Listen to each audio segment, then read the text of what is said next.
যে I love Mohammad নিয়ে সারা ভারতবর্ষে একটা তোলপাড় চলছিল। আই লাভ মোহাম্মদ, সারা পশ্চিম বাংলার সমস্ত আলেমরা চুপ ছিল এবং আই লাভ মোহাম্মদের পক্ষে তারা পদক্ষেপ গ্রহণ করেছিল। আমি পশ্চিম বাংলার একা এ কথা বলেছিলাম যে আই লাভ মোহাম্মদ লিখে যারা বাড়াবাড়ি করছে আর যারা নবীর প্রেম প্রকাশ করতে চাইছে এরা একদমই ভালো কাজ কেউ করছে না। তখন এক শ্রেণীর যুবক আমার উপরে খেপে গিয়ে বলছে, শালা অমুকের ছেলে, শালা অমুকের বাচ্চা, তোর মাকে এই করি, তোর বোনকে এই করি, তোর বউয়ের সাথে এই করি, মানে গালাগালির শেষ নেই, গালাগালির শেষ নেই। আমি এটা আগে থেকে বলেছি যে আই লাভ মোহাম্মদ লিখে যাদেরকে অ্যারেস্ট করা হয়েছে ওদের প্যানের চেন খুলে দেখা হোক আদে ওরা মুসলিম কিনা। আলহামদুলিল্লাহ ঘটনা তাই হয়েছে। আই লাভ মোহাম্মদ লিখে যাদেরকে অ্যারেস্ট করা হয়েছিল আজ থেকে 13-14 দিন আগে প্রমাণ হয়েছে যে তারা একজনও মুসলিম নয়, প্রত্যেকেই আরএসএস এর গোয়েন্দা, প্রত্যেকজন। মানে বিজেপি আরএসএস যৌথভাবে হিন্দু মুসলিম একটা সাম্প্রদায়িক দাঙ্গা লাগাবার জন্য এই কৌশলটা অবলম্বন করেছিল। কি বললাম বুঝলেন? আমি বলেছিলাম যে আই লাভ মোহাম্মদ ফেস্টুন লিখে আমাদের যুবকদের লাভ কি? এই শোনো, আই লাভ মোহাম্মদ লিখে আর আই লাভ মোহাম্মদের ফেস্টুন করে আর আই লাভ মোহাম্মদ মোবাইলে পোস্ট করে জান্নাতে যাওয়া যাবে না। মুহাম্মদ সাল্লাল্লাহু আলাইহি ওয়াসাল্লামের চাচা, তার নাম হচ্ছে আবু তালিব, নাম শুনেছেন? শুনেছেন। আল্লাহ নবী সাল্লাল্লাহু আলাইহি ওয়াসাল্লামের কখনোই কোনো বিরুদ্ধচারণ করেননি, কখনোই। আলেম ওলামা আছে, জিজ্ঞাসা করুন। আল্লাহ নবী সাল্লাল্লাহু আলাইহি ওয়াসাল্লামকে বেঈমান মুশরিকেরা মারতে এসেছে, চাচা প্রাচীরের মতো গাঁট করে দিয়ে বলেছে, আমার ভাতিজা মুহাম্মদকে নবী বলে মানবে না, এ কথা ঠিক, তবে আমি চাচা বেঁচে থাকা অবস্থায় আমার ভাতিজা মুহাম্মদের গায়ে হাত দিবে না, চামড়া তুলে দেব।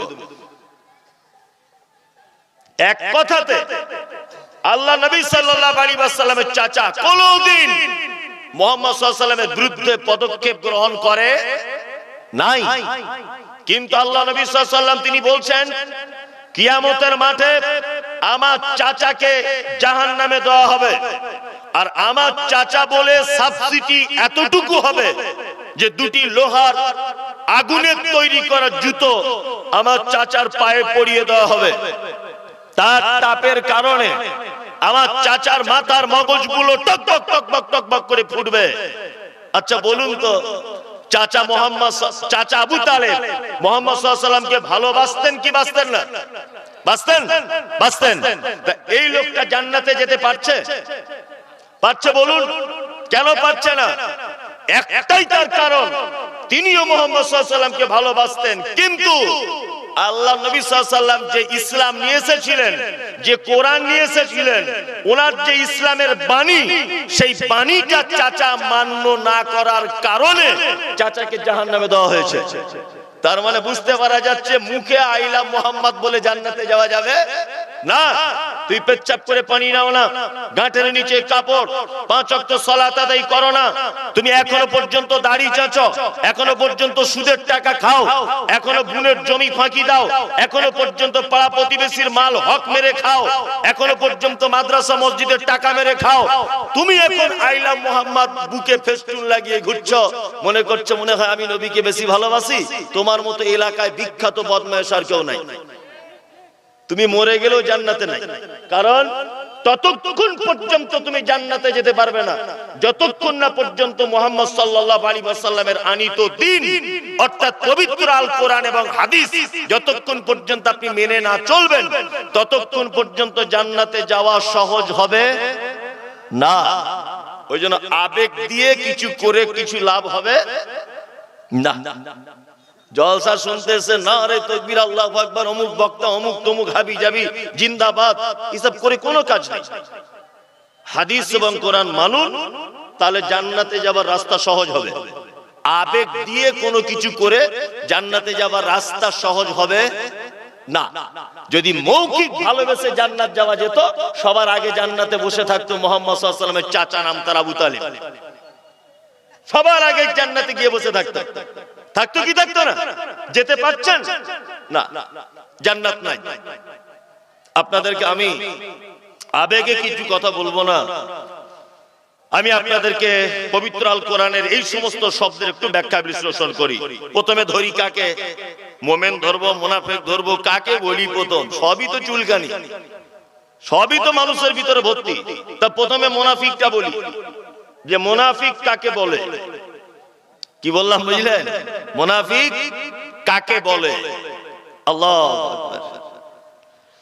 নিফাক। আচ্ছা বলুন, একটা কথা বলি, খুব সহজ বাংলাতে আপনাদেরকে বোঝাবো আমি, সহজ বাংলাতে গল্পর মতো করে। এটা একটা 3 রাস্তার মোড়, একটা গেছে শিলিগুড়ির দিকে, একটা গেছে রাস্তার রায়গঞ্জের দিকে, আর একটা গেছে ধরে নেন ওই আপনার কি বলবো ভাটলের দিকে, একটা রাস্তা গেছে। তা আমরা 3 দিকে 3 রাস্তা যখন চলে যাই, এই মাঝখানে এই জায়গাটার নাম কি বলি? 3 রাস্তার মোড়, 3 মাথার মোড়। আবার যেখান থেকে 4টে রাস্তা ভাগ হয় সেখানে বলি চৌরাস্তা, বলি না? বলি। আরবিতে এটাকে বলে নিফাক। নিফাক মানে, নিফাক মানে হচ্ছে এমন এক রাস্তা, যে রাস্তা দিয়ে একাধিক রাস্তা বার হয়, যে জায়গা থেকে একাধিক কথা একই ব্যক্তির জন্য বার হয়, একই মুনাফিক। মসজিদের ইমাম সাহেব নামাজ পড়াচ্ছে, আপনাকে মুনাফিক চেনাচ্ছে। তো এত সুন্দর লোকটা কেরাত করছে ইমাম সাহেব, তার কেরাত শুনে মুসল্লিদের জান ঠান্ডা হয়ে যাচ্ছে। তো হঠাৎ করে একটা মুসল্লি ইমামের হাত দুটো ধরে বলছে, আলহামদুলিল্লাহ 30 বছর নামাজ পড়ছে, আপনার মতো কোনোদিন কোরআন তেলাওয়াত শুনিনি।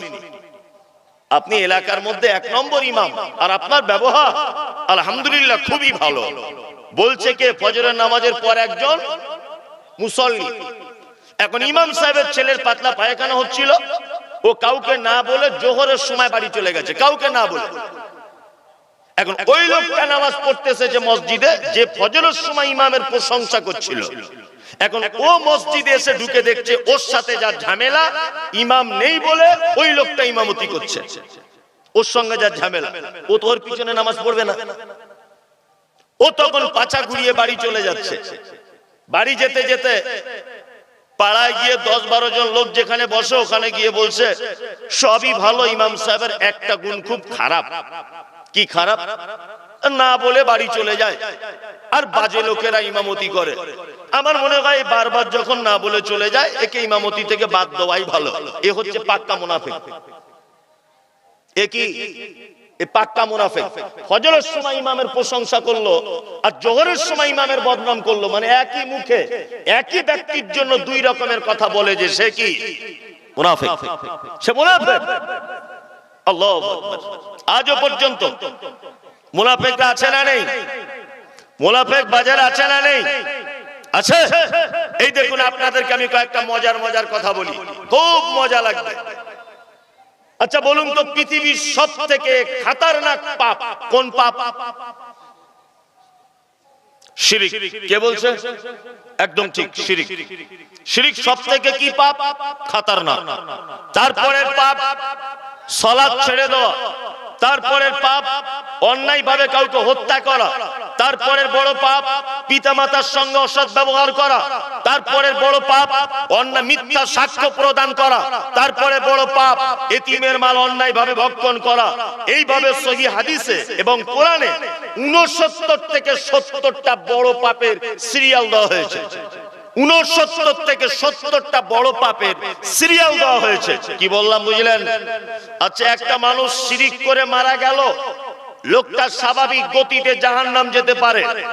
একটা লোক তার পিতামাতার সাথে অসৎ ব্যবহার করলো, লোকটা স্বাভাবিক গতিতে জাহান্নাম যেতে পারে। একটা লোক নামাজ পড়লো না, স্বাভাবিক গতিতে লোকটা জাহান্নাম যেতে পারে। কিন্তু ওই লোকটা জাহান্নামের কোথায় থাকবে এ কথা আল্লাহ বা তার রাসূল কিছু বলছেন না। কিন্তু আল্লাহ সুবহানাহু ওয়া তাআলা মুনাফিকদের ব্যাপারে বলছেন, ইন্নাল মুনাফিকিনা ফিদ দারকিল আসফালি মিনান নার। মুনাফিক এত মারাত্মক পাপী যে ওকে জাহান্নামের একেবারে নিচেতে রাখা হবে, একেবারে নিচেতে রাখা হবে। এত বড় খারাপ লোক মুনাফিক। কি বলছি বুঝতে পারছেন? এইবার আপনাদেরকে বলি, মৌলভী সাহেব তাহলে মুনাফিক চিনবো কেমন করে? এই যে আল্লাহ নবী বলে দিয়েছেন মুনাফিক চেনার ব্যাপারে বাহ্যিক দৃষ্টিতে মানে উপরে উপরে দেখলে বোঝা যাবে মুনাফিককে। এক, আয়াতুল মুনাফিকি সালাসা, মুহাম্মদ সাল্লাল্লাহু আলাইহি ওয়াসাল্লাম বলছেন উপরের দিক থেকে বুঝতে পারবে মুনাফিকের তিনটে গুণ। কটা? কটা? তিনটা। এক, ইজা হাদাসা কাযাবা, যখন সে কথা বলে মিথ্যা কথা বলে। যখন সে কথা বলে কি বলে? মিথ্যা কথা বলে। দুই, তার কাছে জনগণের সম্পদ রাখতে দিলে আত্মসাৎ করে। তিন, সে প্রতিশ্রুতি দিলে প্রতিশ্রুতিকে কি করে? ভঙ্গ করে। আরেকটা হাদিসে আছে প্রতিবেশীর সঙ্গে ঝগড়া মারামারি হলে অকথ্য ভাষাতে গালিগালাজ করে। তাহলে মুনাফিকের কটা গুণ জানতে পারলাম? কটা? চারটা। এক নম্বরে হচ্ছে কথা বললে মিথ্যা বলে। দুই, আমানত রক্ষা করে না।